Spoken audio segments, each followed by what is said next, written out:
tema de hoy son las antenas. Tenemos a nuestra vista el lugar donde un radioaficionado ha cumplido su sueño. El individuo que vive en esta casa tiene todas las posibilidades y las usa.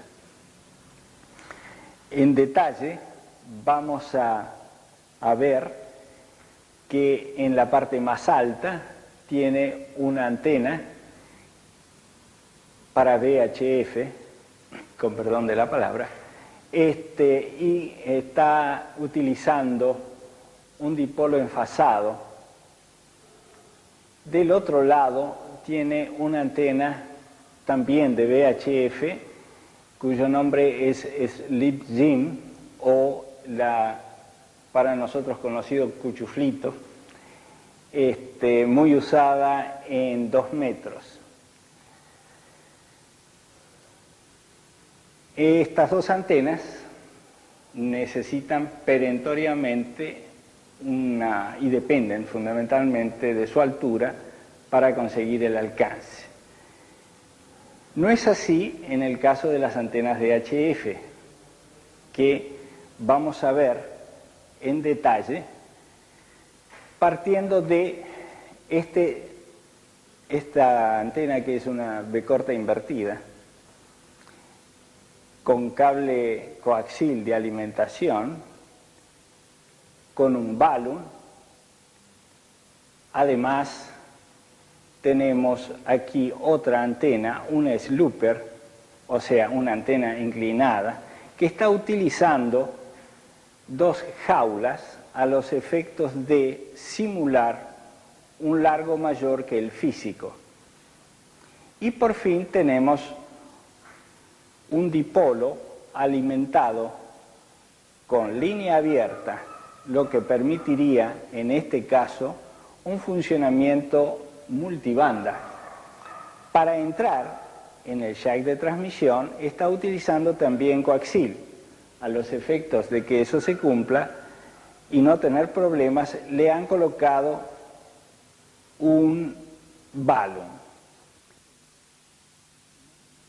Una muestra de una línea abierta. Prácticamente es esto, nada más. Nos da una serie de ventajas, de posibilidades en cuanto al uso de las antenas.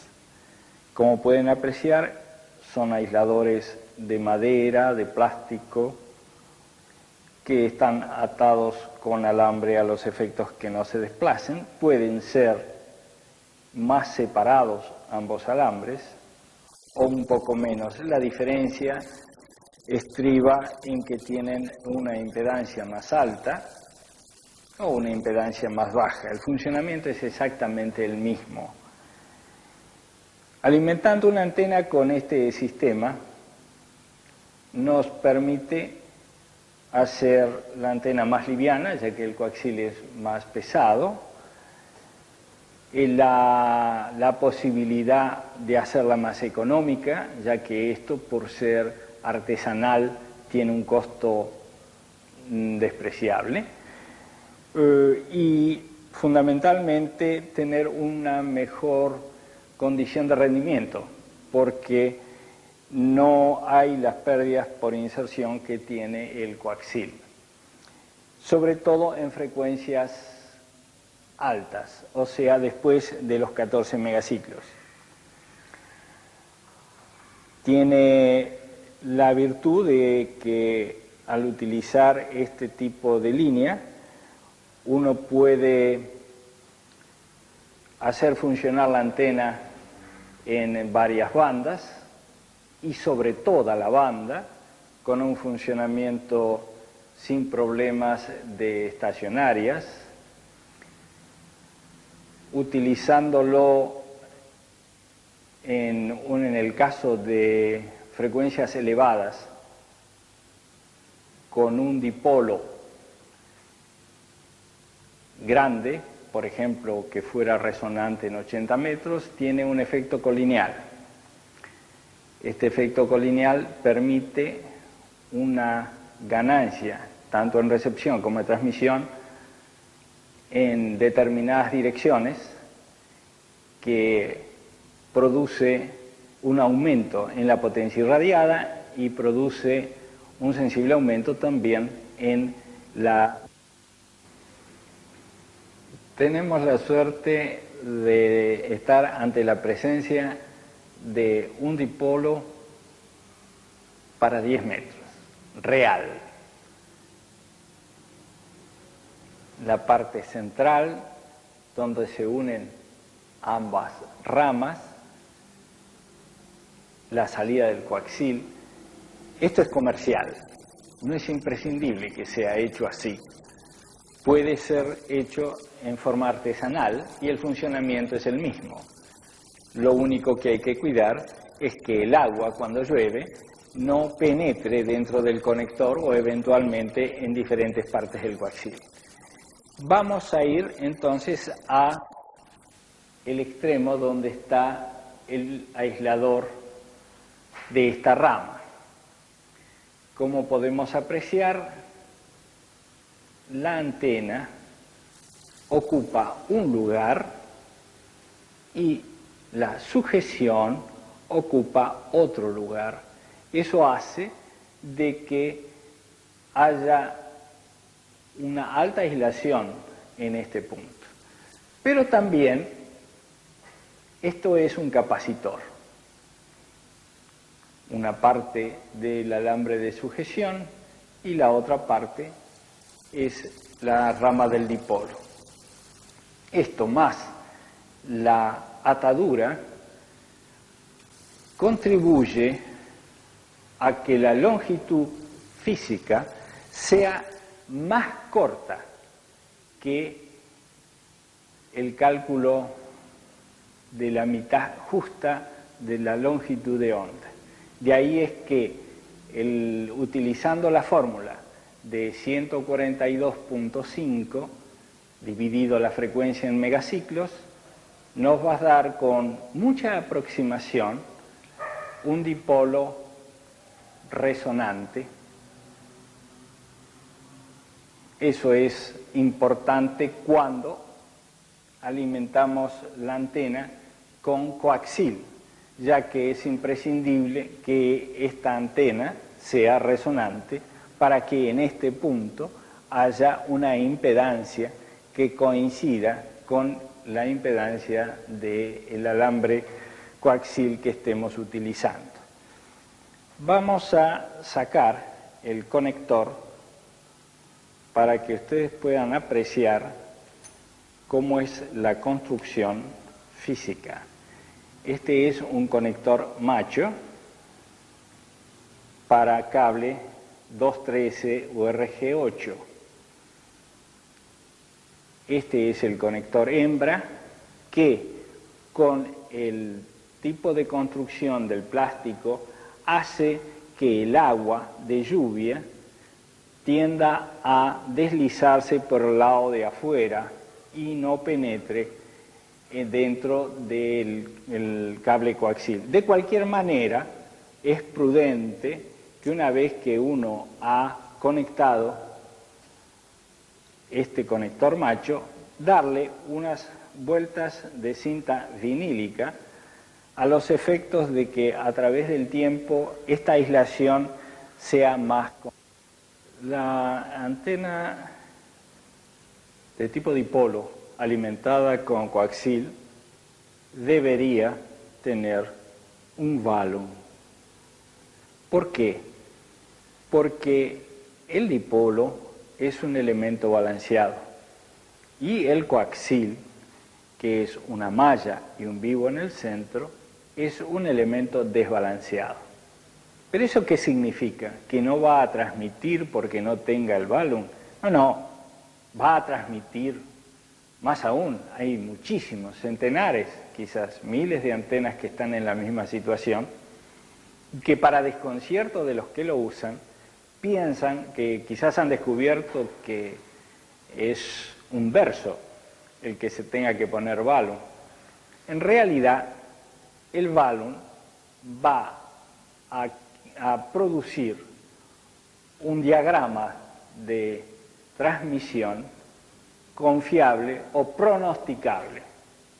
O sea, un 8. La presencia de irradiación por parte del coaxil hace que este 8 esté deformado. Nada más que eso. Va a producir también una irradiación con polarización vertical, ya que este dipolo transmite con polarización horizontal. ¿Eso es malo? Bueno, no es ni malo ni bueno, simplemente es algo que no responde al diseño de la antena y puede sorprendernos en forma positiva o negativa según sean nuestras expectativas. Las antenas tienen diferentes nombres. Para la gente que no está avisada, puede pensar que son antenas diferentes. Bueno, vamos a demostrarles que no es así. Esto es un dipolo común. Está horizontal en ambas ramas, alimentado con un coaxil. Bueno, simplemente hacemos esto y convertimos el dipolo común en una V corta invertida. Una V corta invertida que no debiera tener entre ambas ramas menos de 90 grados, ya que de lo contrario tendríamos o empezaríamos a tener una pérdida de irradiación, ya que los campos van a tender a anularse. Si observamos, descubrimos que al ponerlo en V corta invertida, vamos a tener una tendencia a que esto sea omnidireccional, ya que el efecto de punta, del que vamos a hablar más adelante, desaparece al estar apuntado hacia el suelo. Si fuera posible, un poco más bajo. Bien. Vamos a ver otro tipo de antena.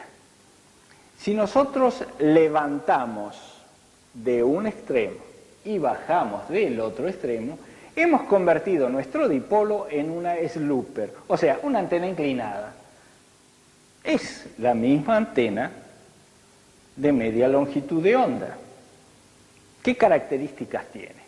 Bueno, tiene una característica que favorece la irradiación hacia aquel lado, con un desmedro de irradiación hacia este otro. Está en función de la inclinación sobre la Tierra y además de eso, del ángulo que forme la onda reflejada en la Tierra hacia el lugar de transmisión. Siguiendo con la descripción de los dipolos, tenemos el caso de necesitar alimentar con coaxil un dipolo y que éste sea para más de una banda. Tenemos dos alternativas. Una sería poner un dipolo para cada banda unido en la parte central, lo que sería una antena monio. Y por fin tenemos la alternativa de colocar un elemento que se convierta en un relay o llave según sea la frecuencia que se utilice. A eso se lo llama trampa. O sea, es un circuito sintonizado que tiene una bobina y dentro un condensador. Es importante tener en cuenta que a los efectos de resonancia tenemos las vueltas de la bobina, que en definitiva es una forma de acortar, como si fuera un bandoneón chiquito, a la antena. Esto hace que una antena de una dimensión determinada eléctricamente sea más larga y conseguimos de esa forma, en espacios que no son tan grandes, poner antenas, por ejemplo, para 80 metros, sin irnos a una dimensión de los clásicos 39 metros, casi 40. Esta trampa, que está constituida por una bobina y un condensador conectados en paralelo, teóricamente la vamos a ver en el pizarrón y la conexión es esta. Tenemos el dipolo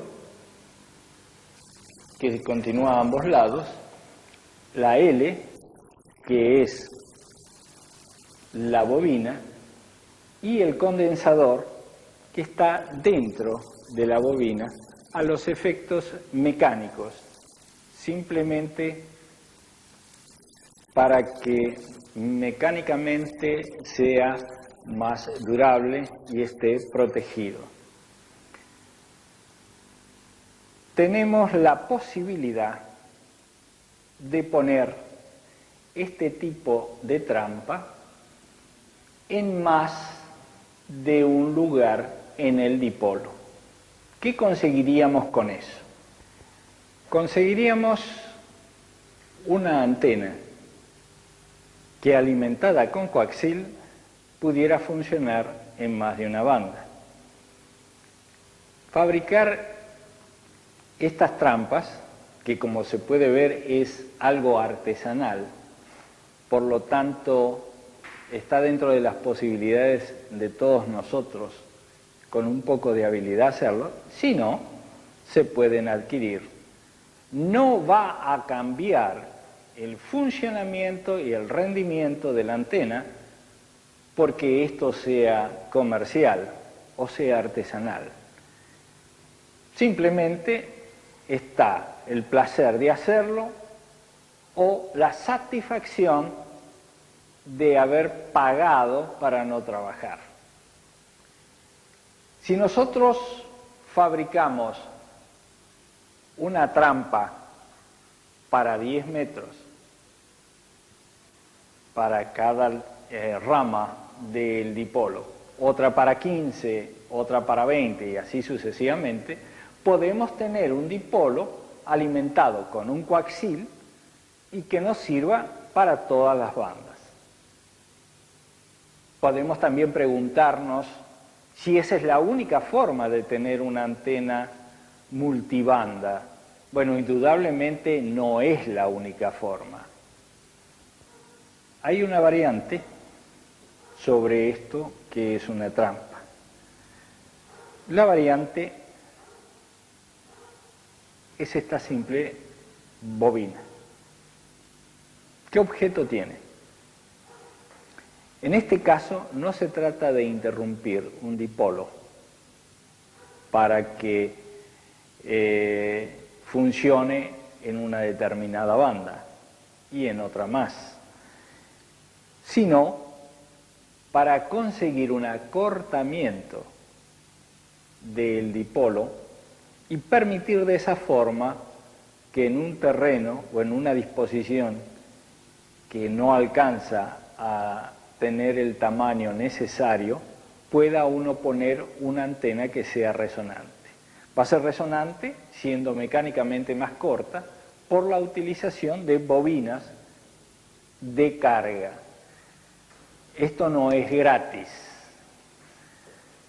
La disminución del tamaño produce una disminución del campo irradiado. En algunos casos no es significativo o no se puede apreciar en forma muy significativa la disminución de irradiación. Eso es bastante lógico por la parte logarítmica que gobierna la manifestación de las ondas electromagnéticas. Para tener una idea más clara de eso, si sabemos que para duplicar la señal en forma auditiva, tenemos que aumentar 4 veces la potencia y que para llevar esta señal a la mitad podemos utilizar nada más que 1/4 de la potencia total. Por lo tanto, pequeñas diferencias son poco perceptibles. Y eso hace de que pase desapercibido las pérdidas por acortamiento de la antena. Es lógico y es bastante práctico utilizar el criterio de transmitir o de comunicarse, aunque las dimensiones mecánicas nos obliguen a tener solamente quizás un 60%, quizás un 50% de la dimensión total de acuerdo al cálculo. Y a pesar de eso, conseguir comunicados, conseguir de X. Eso es válido también en el caso de antenas direccionales.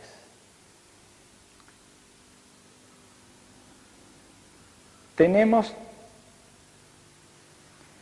algunos de los aisladores más comunes. Estos son los últimos aisladores en plásticos livianitos. Tenemos viejos aisladores de porcelana, los aisladores huevos que nos han acompañado durante años. Tenemos un aislador que puede utilizarse para aislar, por ejemplo, las riendas de una torre.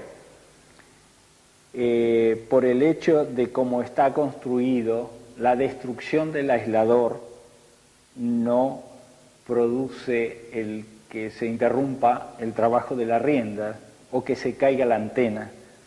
Lo único que sucede es que la antena como tal deje de funcionar. Y por fin tenemos un aislador de plástico que tiene una más alta aislación, precisamente porque los alambres están físicamente muy lejos, tiene una menor capacidad que los anteriores, pero a simple vista se puede apreciar que en el caso de un accidente mecánico, la antena se caería. Es poco frecuente, pero eso es posible. La alternativa para tener una antena de varias bandas sin la necesidad de utilizar trampas es la utilización de la línea abierta. La habíamos visto antes, es simple, puede ser artesanal, ya que no hay en nuestro país y en forma comercial su fabricación, es liviana y reitero, es la fórmula para conseguir antenas multibandas en forma simple con un rendimiento muy próximo al óptimo. Podemos decir que con un aprovechamiento, en el caso de la utilización total del dipolo, que si este fuera largo para la frecuencia que está en uso, va a tener el efecto colineal que en un principio se mencionó. Por lo tanto, para aquellos que hayan decidido por alguna circunstancia la alimentación de la antena con coaxil, si quieren tener más de una banda de trabajo, o hacen un sistema de dipolo monio o hacen un sistema de dipolo con trampas. Tantas trampas como bandas se quieran usar. En el otro caso es la utilización de un dipolo que no tiene por qué ser resonante con una alimentación de línea abierta, que no tiene por qué estar tampoco en la parte central. piensen ustedes que eso nos da una libertad mayor en la construcción, sin que eso signifique una pérdida de rendimiento o una situación de compromiso.